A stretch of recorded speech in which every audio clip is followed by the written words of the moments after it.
Assalamualaikum warahmatullahi wabarakatuh. Perkenalkan, kami dari kelompok 4 akan mempresentasikan hasil diskusi kami tentang klasifikasi xenobiotik.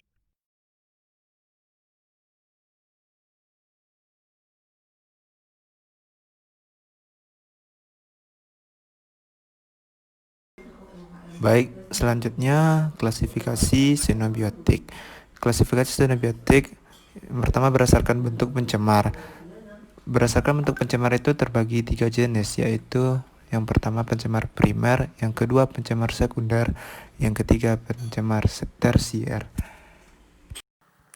Pencemaran primer. Pengertian dari pencemaran primer adalah substansi pencemar yang berasal langsung dari sumber pencemar udara tersebut dan dipancarkan langsung ke atmosfer. Contoh dari pencemaran primer yaitu gas SO di udara dan karbon monoksida karena merupakan hasil dari pembakaran. Selanjutnya dampak pencemaran primer yang pertama yaitu terganggunya pernapasan seperti infeksi saluran pernapasan atas atau ISPA, mengganggu jalannya oksigen yang ada di dalam darah, turunnya berat janin bahkan bisa mengakibatkan keguguran dan autisme, kurangnya lahan hijau tempat pohon melakukan fotosintesis dapat mengganggu pertumbuhan pohon. Berikut cara menanggulanginya yaitu yang pertama, dengan pengendalian emisi seperti penggunaan bahan katalis yang mengubah bahan CO menjadi karbon dioksida, menggunakan bahan bakar terbarukan yang rendah polusi, dan menggunakan jasa angkutan umum. Selanjutnya adalah pencemaran sekunder.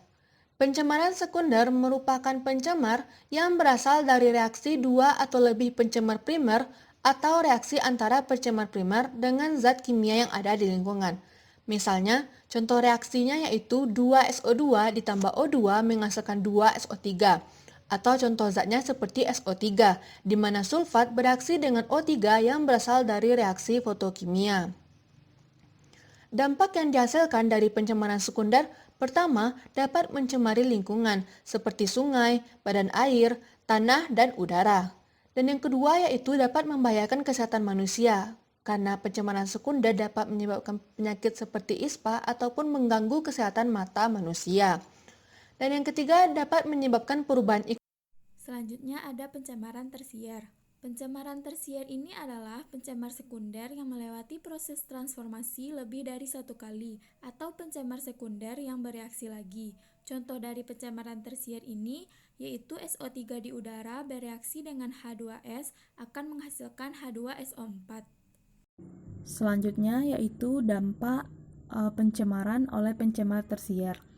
Pada pencemar tersier ini dapat menyebabkan dampak buruk baik itu pada lingkungan maupun pada kesehatan manusia. Pada lingkungan sendiri yaitu jika senyawa pencemar tersier ini mengandung asam, maka dapat menimbulkan hujan asam.